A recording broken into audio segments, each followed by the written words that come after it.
ඇති වුණා මේ සම්බන්ධයෙන් මොනවද කරන්න කියලා. ඊට පස්සේ පසුගිය වෙසක් පොයේ දවසේ තමයි අපි අවසානයේ තීන්දුව කරේ මේ දිස්ත්‍රික් සංවිධාන විදියට පිහිටවලා ජාතික සංවිධානයක් බවට පරිවර්තනය කරගන්න. ඒ කටයුත්ත මහනුවරින් තමයි ආරම්භ කළේ. ආරම්භ රැස්වීමට මං හිතන්නේ 20ක් වගේ සංඛ්‍යාවක් තමයි මුල් රැස්වීමට ආවේ. මමත් හලාවත ප්‍රදේශයේ මම පදිංචිය. හලාවත ඉඳලා නුවර ගිහින් ඒ අවශ්‍ය කරන ශක්තිය දුන්නා. ඊට පස්සේ තමයි අපි ක්‍රමක්‍රමයෙන් දිස්ත්‍රික් සංවිධාන හදමින් අපේ ලිපි ලේඛන සකස් කරමින් මේ ගමන ආවේ. අපේ ගමනේ සම්දිස්ථාන ගණනාවක් ඔය ලේකම් වාර්තාවේ සඳහන් කරලා තියෙනවා. අපිට තවම මේ ප්‍රශ්නය ගැන ඍජුව කතා කරන්න බැරුව ගිහින් තියෙන ආණ්ඩුවේ টොප් ලෙවල් මැනේජ්මන්ට් එක ඉහළම කළමනාකාරීත්වය එක්කලා ගත්තාම ජනාධිපතිවරයා එක්කලා පමණයි. අනිත් සියලුම කණ්ඩායම් එක්කලා මේ විෂය මේ අපිට අදාළ කරුණ ගැන සාකච්ඡා කරලා තියෙනවා. ඉල්ලීම් ලියලා තියෙනවා. ලිපි ලියලා තියෙනවා. මේ සියල්ල කරලා තියෙනවා. දැන් මගේ පරිගණකයේ ලිපි 200කට වැඩි තියෙනවා මේ සම්බන්ධයෙන් ලියපු. මම ලේකම්වරයා විදියට. දැන් කාටවත් ප්‍රශ්නේ දන්නේ නැහැ කියන්න බෑ. අපි මේ සියල්ල කරලා තියෙන්නේ බණ්ඩාර සහෝදරයා ගැන ඒ සහෝදරයාගේ කතාවේදී තවදුරටත් පැහැදිලි කරයි. ඒ වගේම මේ ලේකම් වාර්තාවේ අපේ සංවිධානයේ සම්මත කරන ඉල්ලීම් තියෙනවා. දැන් අපේ ප්‍රධානම ඉල්ලීම මොකක්ද? 1997 ඇති වෙච්ච වැටුප් විෂමතාවය 60%ක් ගුරු හා විදුහල්පතිවරු පහලින් වැටුප තිබ්බේ. ඒ 60% පල්ලෙහැ මට්ටමේම තමයි අපි ඉන්නේ. එක කණ්ඩායමක් ඉන්නවා ඒක 20ක් අඩු කරගෙන 140. ඒ කියන්නේ 22කට පස්සේ ඉන්න කණ්ඩායම. 22කට පස්සේ විශ්‍රාම ගිය සහ තාමත් සේවයේ ඉන්න කණ්ඩායම සමස්ත රාජ්‍ය සේවයේ ඒගොල්ලෝ 140යි අපි 60යි. පසුපසින් ඉන්නේ. දැන් අපි මේ කියන්නේ 2022 සුබෝධනී වාර්තාව අනුව ගෙවපු වැටුප 21 ඉඳලා පල්ලෙහාට 97 වෙනකන් තුනී කරගෙන එන්න කියලා. දැන් මේක මෙහෙම පඩිපෙලක් ආකාරයට තියෙන්නේ. මෙහෙම පඩිපෙලක් ආකාරයට තියෙන අපි කියන්නේ මේක ආනති තලයක් විදිහට හදන්න කියන එක. මේක තමයි සරලම කතාව. මෙහෙම නගලා මෙහෙම නගින්න බෑ. එහෙම තියෙන්නේ දැනට. අපි කියන්නේ මේක ආනති තලයක් විදිහට මෙහෙම හදන්න කියන. ඒ කියන්නේ 2021 විශ්‍රාම ගිය පළවෙනි ශ්‍රේණියේ විදුහල්පතිවරයෙක් සහ පළවෙනි පන්තියේ ගුරුවරයෙක් උපරිම වැටුප් තලයේ ඉන්නවා නම් එයාට දල වශයෙන් රුපියල් 18000ක විතර වැටුප් වැඩිවීමක් වෙන්න ඕන. මේ සුබෝධනී වාර්තාව අනුව විශ්‍රාම වැටුප. ඒක තමයි මේ කතාව. එතන ඉඳලා පල්ලෙහාට එනවා 97 දක්වා. එතකොට 98 ගිය කෙනාට අර 21 ගිය කෙනාට තරම් අසාධාරණයක් වෙලා නැහැ. යාට අවුරුද්දයි වෙලා තියෙන්නේ. 21 ගිය කෙනාට තමයි මේක උපරිම වෙලා තියෙන්නේ. එතකොට මේක තමයි අපේ සරලම ඉල්ලීම. මොකක්ද අපි කියන්නේ? අපි කියන්නේ මේක 2026 අයවැය ලේඛනෙන් එකවර ගෙවන්න කටයුතු කරන්න කියලා. එතකොට දැන් මේ ආණ්ඩුව පැත්තෙන් එන තර්කය මොකක්ද? සල්ලි නැහැ කියන එක. අපි අහනවා සල්ලි නැත්නම් කොහොමද 2027 විශ්‍රාම යන්න ඉන්න කෙනාගේ වැටුප් වර්ධකයේ දීලා අනාගත වැටුප් වර්ධකයක් දීලා වර්තමානයේ යන්න කියන්නේ සල්ලි නැත්නම්? ඒක තර්කයක්ද? සල්ලි නැහැ කියන එක. සල්ලි නැත්නම් කොහොමද ඒක කරන්නේ? අඩුතරම කියන්නේ අර අනාගතේ දෙන්නම් දැන් යන්න කියලා ණයටවත් කරන්නේ. දැන් ණයට නෙවෙයි ඉස්සරහට ගෙවන්න තියෙන එක දැන් ගෙවලා යන්න කියනවා. එතකොට සල්ලි නැත්තම් ඉතින් අපිට ඒක පිළිගන්න බෑ. ඒක අපි පිළිගන්නේ නැහැ. මොකද ඒගොල්ලන්ගේ ක්‍රියාව ඇතුලේ ඒක නෑ. ඒ කියන කාරණේ තාර්කිකව අපි ඔප්පු කරනවා එහෙම නෑ කියලා. දෙවෙනි කාරණේ මෙහෙම විශ්‍රාම වැටුප වැඩි කිරීම සම්බන්ධයෙන් ජනාධිපතිතුමා දැනුවත්. ඔව්. 2024 මැයි මාසේ 19 වෙනිදා මහරගම ජාතික තරුණ සේවා සභාවේ රැස්වීම් ශාලාවේ පැවති විශ්‍රාමිකයින්ගේ ඒකාබද්ධ රැස්වීමේදී වත්මන් ජනාධිපති එකල අනුර කුමාර දිසානායක සහෝදරයා විශ්‍රාමික ප්‍රජාව අමතා මෙන්න මෙහෙම ප්‍රකාශයක් කරනවා. උපුටා ගැනීම. ජීවන වියදම වේගයෙන් වර්ධනය වෙනකොට එම යපුම් මාර්ගයේ Tamanගේ විශ්‍රාම වැටුප වෙනකොට Tamanගේ විශ්‍රාම වැටුපෙන් ජීවත් වෙන්න බෑ. ජනවාරි මාසයේ ජීවත් වුණා නම් ඒ වැටුපෙන් දෙසැම්බර් මාසයේ ජීවත් වෙන්න බෑ. එහෙමනේ තියෙන්නේ. ඒ නිසා මේ ජීවන වියදම ඉහළ යෑමට සාපේක්ෂව Tamanගේ විශ්‍රාම වැටුප හා දීමනාවන් වැඩි කළ යුතුයි. ඒ ස්ථාවරයේ අපි ඉන්නවා. විශේෂයෙන්ම විවිධ කමිටු වාර්තාවලින් ඉදිරිපත් කරලා තියෙනවා රාජ්‍ය සේවකයන්ගේ වැටුප් වැඩිවීමෙන් 70%ක් විශ්‍රාමිකයින්ට වැටුප් වැඩිවීම විය යුතුයි කියලා. ඒ නිසා අපි ඔබට එක සහතිකයක් දෙන්නම්. ඔබගේ ජීවිතය පවත්වාගෙන යන්න සරිලාන විශ්‍රාම වැටුපක් ලබා දෙනවා. රැස්වීම් ශාලාවේ විශ්‍රාමිකයන්ගෙන් මහා අත්පොළ සන්නාදය. මීළඟට අපි විශේෂයෙන්ම බලමු 1997 ඉඳලා තියෙන ගුරු විදුහල්පතිවරුන්ගේ ගැටලුව. ඒක අපි විසඳිය යුතුයි කියලා කල්පනා කරනවා. උපුටා ගැනීම අවසන්. ජනාධිපතිතුමා කිව් එකක් මගේ වචන නෙමෙයි එතුමාගේ වචන වලින්ම මං ගාව වීඩියෝ පටේ තියෙනවා. ඒ වචන වලින්ම ඔය රැස්වීමට ගිය අය ඇති මෙතන. දැන් අපි අහන්න තියෙන්නේ මෙච්චරයි. මේක අමතක නම් අපි දැන් මේක මතක් කරා මාස 4ක් තිස්සේ. මේ කතාව මතක් කරා. විඩින් විඩ මතක් කළා. ලිපි මගින් මතක් කළා, පෙස්සම් මගින් මතක් කළා, ජනමාධ්‍ය හරහා මතක් කළා. දැනුත් මේ මතක් කරනවා. ඒ නිසා අපි ඉතාමත්ම ගෞරවයෙන් ජනාධිපතිතුමාගෙන් ඉල්ලා හිටිනවා. විශ්‍රාමික ප්‍රජාව කියලා කියන්නේම මෙතන ඉන්න මේ ගුරු සහෝදර සහෝදරියන් දිහා බලපුවාම මෙතන ඉන්න බහුතරයක් Tamanගේ සේවා කාලයේදී අති දුෂ්කර ඉස්කෝලවල වැඩ කරපු අය. අවසාන කාලේ වුණනම් අවුරුදු 3ක් 4ක් 7ක් 8ක් වැඩිම වුණොත් පහසුකම් සහිත ඉස්කෝලේක වැඩ කරන්න ඇති කීප දෙනෙක්. අනිත් අය දුෂ්කර සේවෙම හිටපු අය.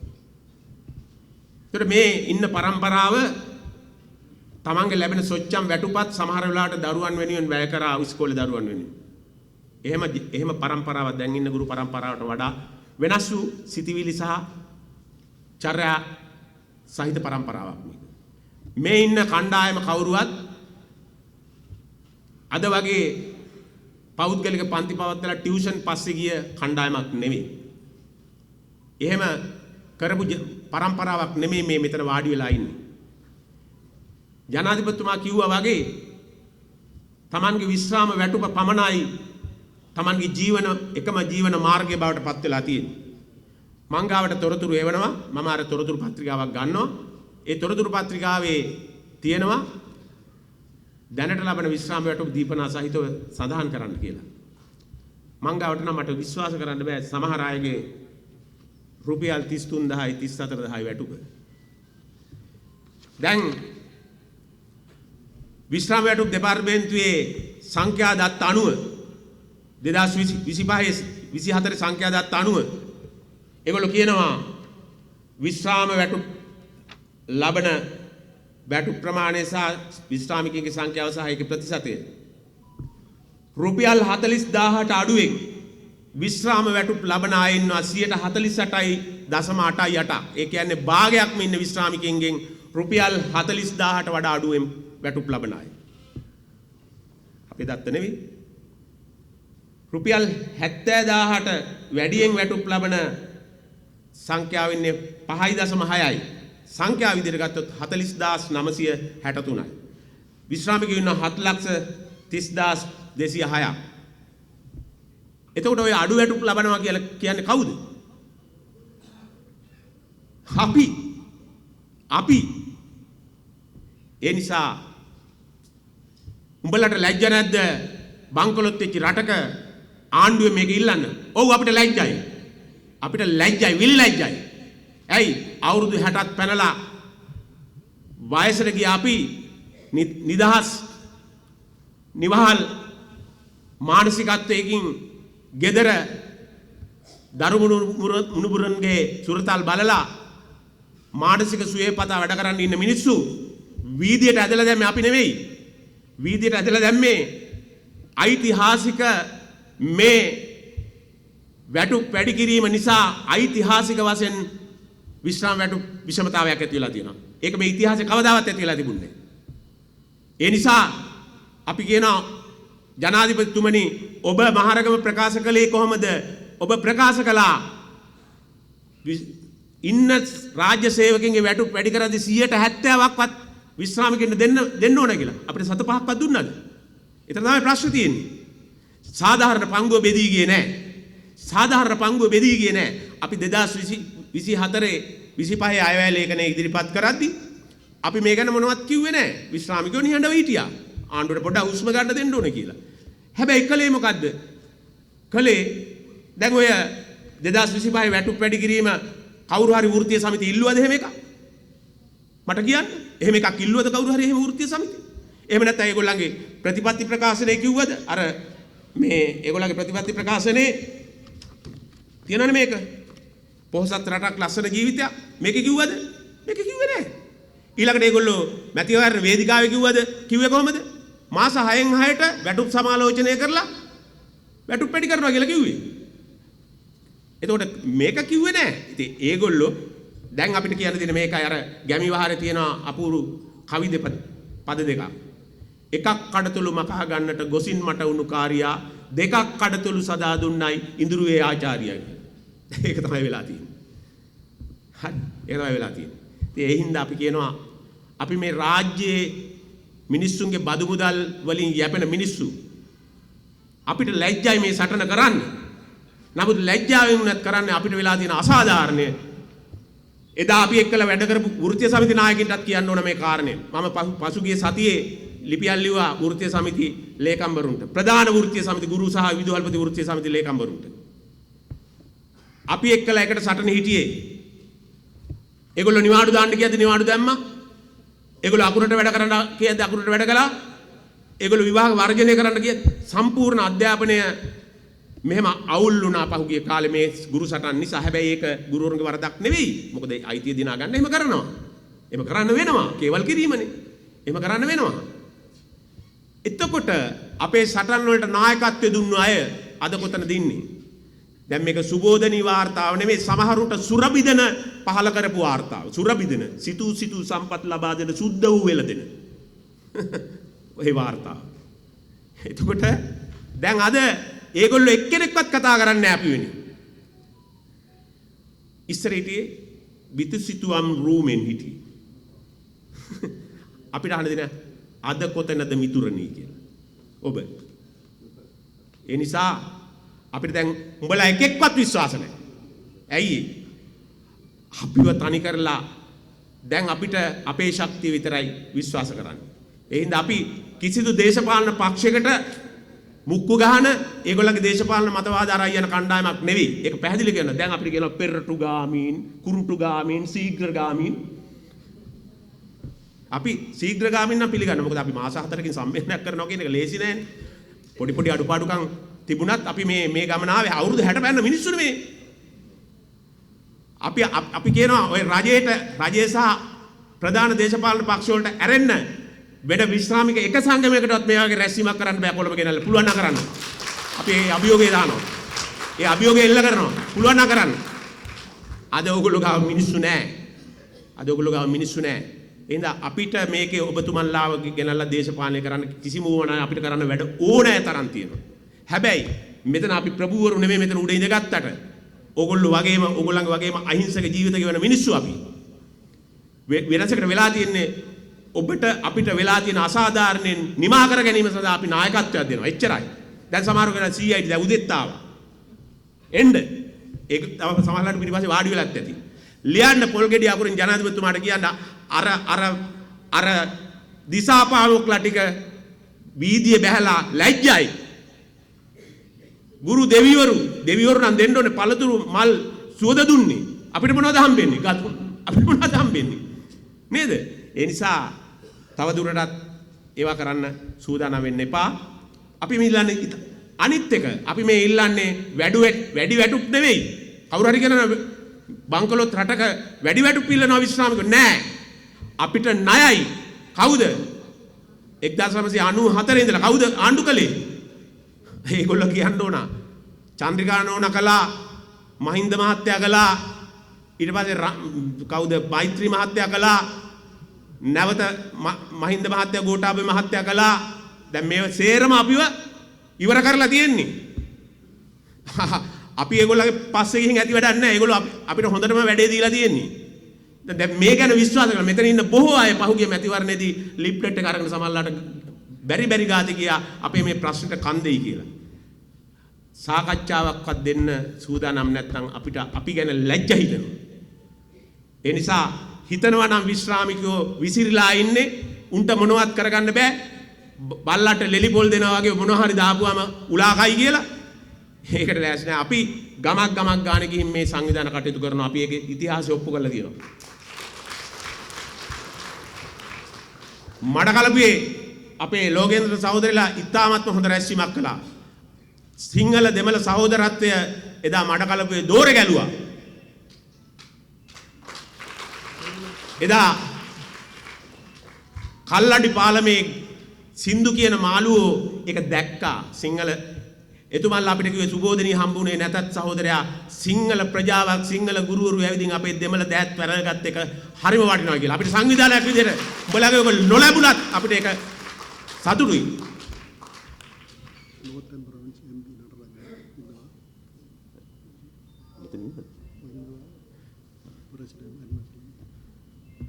අපේ උතුරු නැගෙනහිර පාර්ලිමේන්තු මන්ත්‍රී නටරාජ සහෝදරයා මෙතන ඉන්නවා කියලා කියන අපේ සහයෝගය සඳහා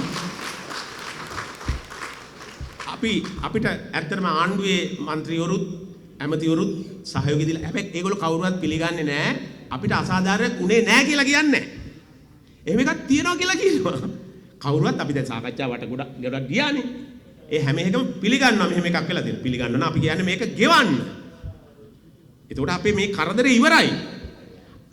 අපි හරි අමාරුවෙන් මේ වැඩේ කරන්නේ. අපිත් කැමති නෑ. දැන් මම හලාවත ඉඳලා මේ නුවර ඉඳලා මේ සහෝදර කොච්චර අමාරුවෙන්ද එන්නේ. නේද? අපේ ඒ හින්දා තවදුරටත් අපිව මේ විදිහට විඩාවටපත් කරන්න එපා. ඒක මහා පාපයක්. මොකද සියලු වෘත්තීන් තනන වෘත්තිය ගුරු වෘත්තිය ඔය පාර්ලිමේන්තුවේ ඉන්න සියලු දෙනාට උගන්වපු ගුරුවරුත් මේ මොහොතේ ඔය විශ්‍රාම වැටු විෂමතාවයට අහු වෙලා තියෙනවා. අඩුතරමේ Tamanගේ ගුරුවරු ගැන සලකලා මේ වැඩේ කරන්න කියලායි අපි කියන්නේ. තමුන් ඔතෙන්ට ඔසවාදපු ගුරුවරු ගැන හිතලවත් මේ වැඩේ කරන්න කියලායි කියන්නේ. ඒ නිසා අපි ඔබගෙන් ඉතාමත්ම සහෝදරත්වයෙන් ඉල්ලා හිටනවා අපිට සැඟවුණු න්‍යාය පත්‍ර නැහැ.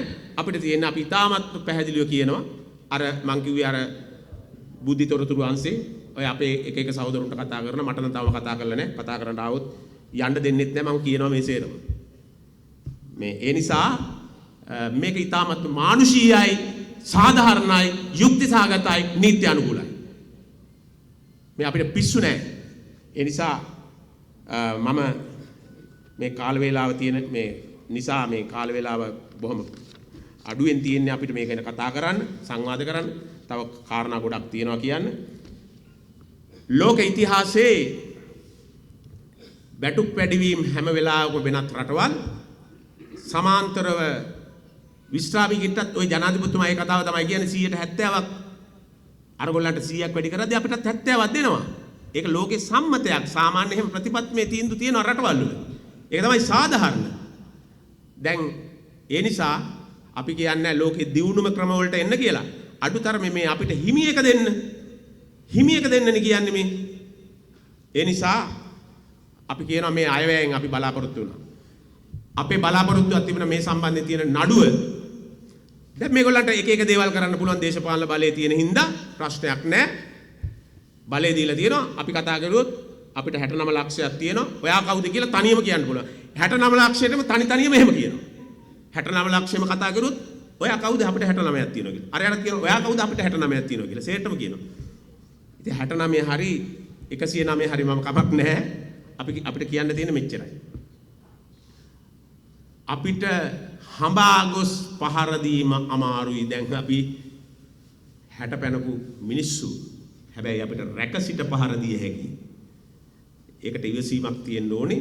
කොයි වෙලේක හරි අපි මේ බිමේ හමු වෙනවා ඉදිරියට අපේට වටිනාකමක් තියෙන. මම මේ කියන කාරණේ තේරෙන්නේ නැති මොකද්ද මේ කියන්නේ කියලා. අපේ මේ ඇඟිලි දෙකට වටිනාකමක් ලැබෙන මෙන්න මේ මාපට ඇඟිල්ලේ දම් පාට ගන්න වටිනාකමක් ලැබෙන තැන අහු වෙනවා. එතනදී හමු වෙනවා. ඒ නිසා ඒ ගැන අපි කියන්න ඕන. මොකද අපිට පැහැදිලිවම මේ ප්‍රජාව ඉන්නවා 80000කට ආසන්න සංඛ්‍යාවක්. පැහැදිලිව ලක්ෂ 3කට ආසන්න ඡන්ද බලයකට බලපෑම් කර හැකි කණ්ඩායමක් අපි. හින්දා අපිට ආණ්ඩුව අප්‍රසාදයකට පත් කරනවා නම් ඉතාමත්ම පහසුයි. මගේ පාසලේ වැඩ කරපු පාසලේ ළමයි 4000ක් ඉන්නවා. මම කඩමලු ඇඳුම් ටිකක් ඇඳගෙන බෑග් එකක් එල්ලගෙන ලීප්ලට් ටිකක් ඔය ඉස්කෝලේ ඉස්සරහා බෙදුවා නම් ළමයි 4000ම දන්නා අපේ සර්ට් අසාධාරණ කියලා. අපි එවැනි තැනකට වැටෙන්නේ නැහැ. අපිට ඕන නම් එහෙම කරන්න පුළුවන්. මට ලැජ්ජාවයි බයයි අතාරපුවම ඕන වැඩක් කරන්න පුළුවන්. එහෙනම් අපිට ලැජ්ජාව සහ බය තියෙනවා. ඒත් අපි ඒක කරන්නේ නැහැ. ඒ නිසා කරුණාකරලා මේ හඬට සවන් දෙන්න. මේ හඬට කන් දෙන්න. මේක ඉතාමත්ම මානුෂීය හඬක්. ඒ නිසා මම එච්චරයි ඔබට කියන්නේ. අපිට මේ සංවිධානය ඉදිරියේදී කරගෙන යන්න ගොඩක් දේවල් අපිට තියෙනවා. මේ ප්‍රශ්නේ විතරක් නෙවෙයි. අර අපේ සභාපති සහෝදරයා කිව්වා වගේ අපිට අපේ වැටුප් ප්‍රශ්නේ අපි දන්නවා. සිරිපාදේ යද්දී අපි බෝපැත් ඇල්ලේ නානවා. සමන් දේවාලේ වඳිනවා. තව දේවල් බලනවා නේද? ඒ වගේ අපිට ප්‍රධාන ප්‍රශ්න තියෙනවා. ඒ අතරතුර අපිට තව අතුරු ප්‍රශ්න තියෙනවා. විශ්‍රාමිකයින්ට විශ්‍රාමයට වැඩි වෙද්දී වැඩි උනේ කොච්චරද කියලා දන්නේ නැහැ. ඒගොල්ලෝ FB එකෙන් තමයි අහන්නේ. කමෙන්ට් වලින් අහන මට කීයක් වැඩි වෙලා තියෙනවද කියලා. ඒක මාර ආණ්ඩුවක් නේ. ඒ නිසා අපි කියනවා වැටුප් වැඩිවීම වැටුප් පරිවර්තන වෙද්දී වැටුප් පරිවර්තනයේ ලිපියක් අනිවාර්යෙන් විශ්‍රාමිකයාට දෙන්න ඕනේ. ඒක අපේ එක ඉල්ලීමක්. මොකද විශ්‍රාමිකයා දැනගන්න ඕන අපිට ලැබෙන්නේ කොච්චර ලැබෙනවද මොනවද කපෙන්නේ කියලා. අද ඇහුවොත් දන්නේ නැහැ. සේරම FB එකෙන් තමයි අහන්නේ. ඉතින් ඒ නිසා ඒ වගේ ඉල්ලීම් ගොඩ මේකේ තියෙනවා ඔබතුමන්ලාට කියන්න පුළුවන්. ඒ වගේම දැන් අපි සංවිධානයක් විදියට මේවාර සමහර ආත්මාර්ථකාමී සංවිධාන නෙවෙයි අපිටත් පරාර්ථයක් තියෙනවා. අපි කියනවා මේ දලදේශීය නිෂ්පාදිතෙන් 106ක් අධ්‍යාපනයට මොකද අධ්‍යාපනයේ මැරිච්ච මිනිස්සු ඒක එක්කලා ඔට්ටු වෙච්ච මේ ප්‍රජාවක් මේගොල්ලෝ. අවුරුදු දශක 3කට එහා අධ්‍යාපනය එක්කලා ඔට්ටු වෙච්ච මිනිස්සු. අපි ඉස්කෝලේ පවත්වාගෙන ගියේ මොන අමාරුවෙන්ද? අපි වැටෙන්න දුන්නේ නැහැ. ඒවා අපි බොහොම අමාරුවෙන් පවත්වාගෙන ගියේ. ඒ නිසා මේ අත්‍යවශ්‍ය ඖෂධ මිල දැන් මේවට වැට් ගහලා ඊළඟට මේ පාසල් ලිපි ද්‍රව්‍ය මිල අද ඊයේ නිමා වුණා පෙරේදා නිමා වුණා කොළඹ පොත් ප්‍රදර්ශනයේ පොතක් බලන්න පුළුවන්ද ගාන කීයද? වැට් ගහලා ඒ නිසා අමාරුයි තමයි. ආණ්ඩුවේ යම් සාධනීය ලක්ෂණ තියෙනවා අපි ඒක දන්නවා. ඒ ගැන අපේ ස්තුතිය සහ හෘදයාංගම ප්‍රණාමයක් පුද කරනවා. ඒ ගැන කියන්න දෙයක් නැහැ. යම් සාධනීය ලක්ෂණ තියෙනවා. හැබැයි මේ ප්‍රශ්නේ අපි බලනවා 2025 මේ මාසේ 2026 සඳහා ඉදිරිපත් කරන අයවැයේදී නොවැම්බර් 7 වෙනිදා ඉදිරිපත් කරන අයවැයේදී අපිට සාධාරණයක් වෙයි කියලා. හැබැයි දැන් විශ්‍රාමිකයින්ගේ ප්‍රශ්න ගොඩක් තියෙනවා. 9721 කියලා කණ්ඩායමක් ඉන්නවා, 2024 කියලා කණ්ඩායමක් ඉන්නවා, 1619 කියලා කණ්ඩායමක් ඉන්නවා. 9721 අය මේ සුබෝධනී ඉල්ලනවා, 2024 අය 25ට ගලපන්න කියනවා. දැන් ප්‍රශ්න ගොඩයි. ඒ හින්දා අපි මේකට විසඳුමක් සඳහා විශ්‍රාමිකයන් සඳහා වැටුප් විෂමතා සොයා බැලීමට කොමිසම් සභාවක් පත් කරනු ලැබේ කියලා කිව්වොත් මොකද වෙන්නේ? මොකද වෙන්නේ? ඒවා වානා ඒවා එපා. කොමිෂන් සභා ඇති වෙන්න දාලා තියෙනවා. 1994 වනසිංහ මේ කොමිෂන් සභා වාර්තාවක් තියෙනවා. ඒකෙත් කියන්නේ විශ්‍රාමිකයට 70ක් ගෙවන්න ඕනේ කියලා. කොමිෂන් සභා ගණනාවක් තියෙනවා. තවත් කොමිෂන් දාලා අපිව හෙම්බත් කරන්න එපා. ඊළඟට දැන් නඩුව ගැන හිතන් හිටියා. ඒක දැන් අමුතු කතාවක් තියෙන්නේ. නඩුවේ අමුතු කතාවක් තියෙන්නේ. ඒකත් කියලා මම අවසන් කරන්නම් අනිත් සහෝදරින්ට අවස්ථාව දෙන්න තියෙන නිසා. මොකද ඒකේ කතාව ඒකත් කියන්න ඕන. දැන් අපි බලාගෙන ඉන්නවනේ. දැන් මේ නඩුව පසුගිය දෙවෙනිදා තිබුණා. ඔක්තෝබර් 2. දැන් ඊට පස්සේ විශ්‍රාමිකයන්ගේ හිමියකින් සුරැකීමේ ජාතික සංවිධානය විශ්‍රාමික ගුරු විදුහල්පති එකතුව විශ්‍රාමික සංගම් එකතුව නිවේදනයක් දානවා. 2025 10 දින විශ්‍රාමික ගුරු විදුහල්පති නඩුව ශ්‍රේෂ්ඨාධිකරණයේදී කැඳවන ලදී. ආණ්ඩුවේ වගකීම් යුතු අමාත්‍යවරුන් සමග මුදල් අමාත්‍යාංශය හා පාර්ලිමේන්තුවේ කරන ලද සාකච්ඡාවල ප්‍රගතිය දැනුවත් කළ අතර වගඋත්තරකරුවන් වශයෙන් ආණ්ඩුව සමතයකට කැමැති බව දන්වන ලදී. ආණ්ඩුව යවිදින් හිටියේ නැහැලු. සමත වෙනවා කියලා කිව්වලු. වගඋත්තරකරුවන් මේ සම්බන්ධයෙන් අධිකාරියට දැනුම් දී තිබුණේ නැත. සමත වෙනවා නම් කියපල්ලකෝ මේක. මොන විදියට සමත වෙන්නේ කියලා. දැන් සමත වෙන විදිය කවුරුවත් දන්නවද? කිසි කෙනෙක් දන්නේ. දැන් මේකට සල්ලි එකතු කරලා තියෙනවා. ඒ සල්ලි මේ වියදම් කරලා තියෙන නඩුවට සල්ලි ගෙවපු මිනිස්සුන්ට කියන්න එපා. මෙන්න මේ පදනමින් මේක සමත වෙන්නේ කියලා. එහෙම කවුරුවත් දන්නේ අහන මිනිහ. අහන මිනිහ දන්නේ. දේවාලයට සල්ලි දැම්මා වගේ තමයි. කාට යනවද දන්නේ. ඉතින් ඒ නිසා වගඋත්තරකරුවා ඒ සම්බන්ධ අධිකරණයට දැනුම් දී තිබුණේ නැත. ඒ අනුව ඊටාම කෙටි කාලයක් තුල විභාගයට ගෙන අවසන් කිරීම සඳහා දින නියම කරන ලදී. 2025 11 24 දින විභාගයට ගන්නා දින නියම කර. දැන් ආපහු නොවැම්බර් 24 ආයෙ නඩුව තියෙනවා. විභාගයෙන් දෙන ලද තීරණය අනුව කටයුතු කරනවාද ඊට පෙර ආණ්ඩුවෙන් විසඳුම් යෝජනා ඉදිරිපත් කරන්නේද යන්න පාර්ලිමේන්තුවට ප්‍රකාශ කළ යුතුයි. දැන් මේගොල්ලන්ට පුළුවන්ද නඩු කියන්න? මොකටද නඩු කියන්නේ? දැන් නඩුත් හාමුදුරන්ගේ බඩුත් හාමුදුරන්ගේනේ. ආය හාමුදුරන්ට නඩු කියන්න දෙයක් නැහැ. දැන් හාමුදුරුවම තමයි පැමිණිලා දැම්මේ හාමුදුරුවම තමයි විසඳන්නේ. ආය ඇබිත්‍යාගෙන් අහන්න දෙයක් තියෙන්නේ. ලැජ්ජ නැද්ද හාමුදුරන්ට? ඇබිත්‍යාගෙන් අහන්න. මොකටද සිවුරඳන් ඉන්නේ? ඉඳ කරුණා කළා මේ විහිළු කරන්න එපා. ඉඳ කරුණා කළා මේක පිළි අරගෙන මේක ගෙවන්න. පිළිගත්ත හින්දා තමයි 2021 දැන් අර වෘත්තීය සමිති කට්ටියටත් කියන්න තියෙනවා. ඒගොල්ලෝ දැන් 3-2 ඉල්ලන්න හදනවා. අපි ඒගොල්ලන්ට කියනවා උඹලා අපිව පෙන්නලා 3-2 ඉල්ලන්න හදන්න එපා. ඒ බරපතල අසාධාරණ උනේ අපිට. අපි ගැන කතා කරන්නේ නැතුව අපිව පෙන්නලා උඹලා මේ වැඩේ කරන්න හදන්න එපා කියන ආයාචනයත් ඉතාමත්ම ආදරණීය ලෙස කරනවා මේ අවස්ථාවේදී ඒ වෘත්තීය සමිතිය වලින්. එකතු කරනවා නම් අපිවත් එක්කලා එකතු කරපල්ලා. නැත්තම් මේක අපි දෙමාපිය අසරණ දෙමාපිය පෙන්නලා දරුවෝ අපිව විකුණගෙන කණ්ඩායි හදන්නේ. එහෙනම් ඒකට ඉඩ දෙන්නෙත් නැහැ. ඒකට ඉඩ දෙන්නෙත් නැහැ. එහෙනම් අපිට දැන් වටිනාකමක් තියෙනවා. අපි සංවිධානයක් හදලා දෙනවා. අපි මේක කැපවීමෙන් කරේ. අපි මාස ගාණක් අපි පෞද්ගලිකව මහන්සි වෙලා මේක කරේ. ඒ නිසා මේවා මේ වෙන පෞද්ගලික අපිට වෙන අභිලාෂ ඇත්තෙම නැහැ. ඒ නිසා අපිට වෙන දේශපාලන අපි එක්කෙනා පෞද්ගලික දේශපාලන මතවාද වල ඉන්න පුළුවන්. ඒක ප්‍රශ්නයක් නෑ. මේකේ NPP අය ඉන්නවා, JVP අය ඉන්නවා, පෙරටුගාමි নানা ප්‍රකාර අය ඉන්නවා. ඉතින් ඒක කමක් නෑ. එහෙම ඉන්නද ලස්සනයිනේ. දේදුණු වර්ණේ. ලස්සනයිනේ. ඒක වර්ණයක් නෙවෙයිනේ. දේදුණු වර්ණේ. ඉතින් ඒක හොඳයි. ඒක හොඳයි. හැබැයි අපි ඒක ප්‍රශ්නයක් වෙනුවෙන් පෙනී හිටනවා එක තැනක. ඒ තමයි අපේ මේ ප්‍රශ්නේ. ඒ හින්දා අපි නැවතත් කියනවා අපිව මහන්සි කරන්න එපා. මේ අපිට දැන් හරි වෙහෙස කරයි. අපි බොහොම නිදහසේ ඉන්න ඕන මිනිස්සු. අපි සේවය කළා මිසක අවුරුදු 60න් පස්සේ අපි මාර්ගසිතියමක් රෝඩ් මැප් එකක් අපි හදාගත්තේ නැහැ. ඒ හින්දා දැන් අපේ අර ජනාධිපතිතුමා කියුවා වගේ එකම ආදායම් මාර්ගය, එකම යැපීම් මාර්ගය මේක විතරයි. අපි ගුරු මුදලාලිලා නෙවෙයි. එහෙම කට්ටිය දැන් ඉන්නවා. වෙන්නේ වාහන වලින්, යාන වාහන වලින් මේ පත්තිම ගත්ත පහුවදා කාර් රත වලින් එනවා. ඒ ලීසින් එක ගෙවා ගන්න පුළුවන් ඒගොල්ලන්ගේ. අපි එහෙම අය නෙවෙයි. හරිම අමාරුවෙන් ජීවත් වෙන අය. ඒ නිසා කරුණා කරලා මේ හඬට කන් දෙන්න කියලා ඉල්ලා සිටිමින් ඒ නිසා අපි නැවතත් කියනවා දැන් සුබෝධනි වාර්තාව පෙන්වා දෙන්න විෂමතාවයට වඩා බරපතල විෂමතාවයක් දැන් ඇති වෙලා තියෙනවා 2025. ඒ විෂමතාවය ඉවත් කර ගැනීම සඳහා ගුරු වෘත්තීය විදුහල්පති සංගම් අපි විශ්‍රාම සංගම් එකට ඒකාබද්ධව සටනක් කළ යුතු තැනක ඉන්නවා. අපි ඒක පිළිගන්නවා. එහෙම කරන්න ඕනේ කියලා. හැබැයි අපිව වෙන්නලා අපි 97 ඉඳලා අවුරුදු 24ක් තිස්සේ දුක් විඳපු අපිව වෙන්නලා වෘත්තීය සමිති වලට අයිතියක් නැහැ ඉල්ලන්න.